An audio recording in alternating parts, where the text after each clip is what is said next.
हमारे अंदर आने वाले बदलाव ही हमें आगे बढ़ने का रास्ता दिखाते हैं। वो कहते हैं ना कि आपका फ्यूचर आपके डेली रूटीन में छुपा होता है। आप जैसे जैसे पूरा दिन बिताते हो वही चीज आपके फ्यूचर को बनाने में हेल्प करती है। अब जैसे दो लड़के अलग अलग परिवार के हैं। एक लड़का जो पूरा टाइम प्रोडक्टिव चीजें करता है, अपना दिमाग नई नई चीजों में लगाता है, और वहीं दूसरा बेकार की चीजों पर अपना पूरा ध्यान लगाता है। जैसे टीवी देख लिया, बाहर घूमने चला गया, फिर खाना खाया और सो गया।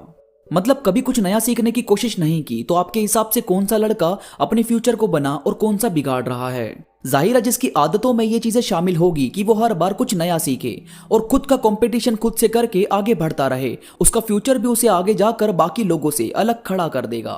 और यही होती है हमारे स्किल्स की ताकत, हमारे बिहेवियर, हमारे एटीट्यूड की पावर। आज मैं आपको बताने वाला हूं कि आपके अंदर कौन सी स्किल्स होनी बहुत जरूरी है और आपको किस स्किल पर सबसे ज्यादा काम करना चाहिए। मगर उससे पहले अगर आपको मेरा काम पसंद आता है, आप मेरी बातों से कनेक्ट हो पाते हैं, तो प्लीज मेरे साथ इंस्टाग्राम पर इस वीडियो के बाद जरूर कनेक्ट होना, क्योंकि मैं चाहता हूं मेरी यूट्यूब की पूरी फैमिली मेरे साथ इंस्टाग्राम और फेसबुक जैसे प्लेटफॉर्म पर जुड़ी रहे, ताकि मेरी हर एक अपडेट से आप सबसे पहले रूबरू हो पाए। इंस्टाग्राम का लिंक नीचे डिस्क्रिप्शन में मौजूद है। तो चलिए दोस्तों शुरू करते हैं। सबसे पहले आप पॉजिटिव रहना किसी कला से कम नहीं होता।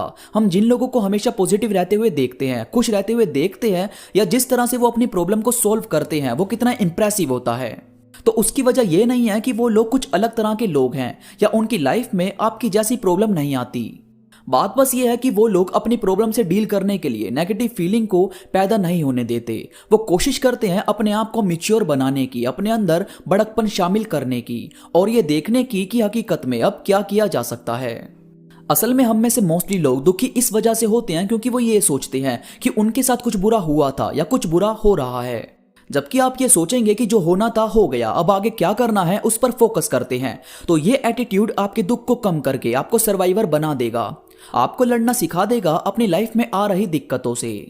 इसके बाद है आजादी की स्किल्स आपको आनी ही चाहिए। अब जैसे एक लड़का था, वो यार दूसरों पर इतना ज्यादा डिपेंड रहता था कि जैसे वो अपने दम पर शायद ही कुछ कर पाएगा। अब जिस जगह वो रहता था वहां तो उसके दोस्त थे जो उसकी हर एक चीज में हेल्प कर देते थे। उसे पैसे चाहिए तो वो दे देते, या कुछ काम उससे ना हो रहा हो तो वो लोग कर देते थे। मगर अब जो उसकी लाइफ में दिक्कत आने वाली थी ये वो खुद भी नहीं जानता था। तो हुआ ये कि अब उसे अपनी आगे की पढ़ाई करने और जॉब करने के लिए अपनी सिटी से बाहर जाना था। एक नई सिटी में जाना उसके लिए नई दुनिया में जाने जैसा था। उसने अपने दोस्तों को मनाने की कोशिश की कि वो लोग इसके साथ चलें, मगर उनका काम धंधा सब इसी शहर में था। खैर फिर इसे अकेले ही अपना सफर शुरू करना पड़ा। अब यार अपने शहर में तो इसे सब कुछ किया कराया मिल जाता था, कहीं कुछ हाथ पैर मारने नहीं पड़ते थे। मगर दूसरे शहर में ना तो कोई उसका जानने वाला था और ना ही कोई ऐसा जो उसका सारा काम कर दे। फिर किसी तरह इसने एडमिशन लिया और पढ़ाई शुरू की। तो वहां खाना, पढ़ाई से रिलेटेड हर एक चीज और जॉब ढूंढने के लिए स्ट्रगल, सब कुछ खुद करना पड़ता था। अब जहां भी ये इंटरव्यू देता वहां पर कुछ बोल ही नहीं पाता, क्योंकि कुछ अकेले करने का कॉन्फिडेंस था ही नहीं। बस इसे यही लगता कि कोई इसकी सिफारिश कर दे। अब ये थक हार कर एक कंपनी के बाहर बैठकर रोने लगा। तो वहां से कंपनी का वही शख्स गुजर रहा था जिसने उसका इंटरव्यू लिया था। उसने इससे बोला कि रो क्यों रहे हो, दोबारा इंटरव्यू देना अच्छे से, और हो सकता है इस बार तुम्हारा सिलेक्शन हो जाए।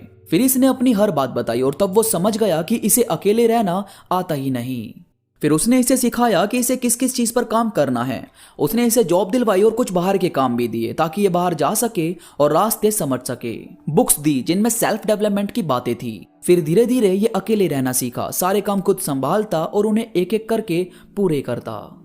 तो यार ये हुआ जब उसने प्रॉब्लम का सामना किया। अगर ये चाहता तो उस शहर से वापस अपने शहर में आ सकता था, मगर ये भागा नहीं और अपनी प्रॉब्लम से लड़ा। फिर इसके अंदर से एक ऐसा शख्स निकल कर आया जो इसकी हर समय हेल्प कर सकता था।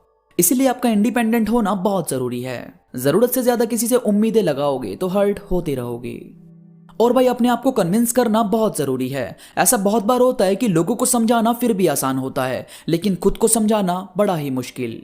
तो कोशिश किया करो कि आपको खुद को अच्छे से कन्विंस करना आ सके, ताकि आप में उलझ कर ना रहो। दोस्तों उम्मीद करता हूं ये बातें आपको समझ आई होगी। इस वीडियो से आपको काफी कुछ नया सीखने को मिला होगा। वीडियो पसंद आई हो तो प्लीज लाइक करो और कमेंट करके मुझे जरूर बताओ। और अगर आपका कोई सवाल है या मुझसे बात करना चाहते हो तो आ जाओ इंस्टाग्राम पर। यहाँ मैं बहुत सारी चीजें अपडेट करता रहता हूँ जो मुझे यकीन है कि आपको जरूर पसंद आएगी। इंस्टाग्राम का लिंक नीचे डिस्क्रिप्शन में मौजूद है। और अगर किसी वजह से वो लिंक ओपन नहीं होता तो आप @undiscoveredtruth 0 सर्च करके मुझसे जुड़ सकते हैं। तो अभी के लिए बस इतना ही, मैं मिलूंगा आपसे नई वीडियो के साथ, तब तक के लिए धन्यवाद।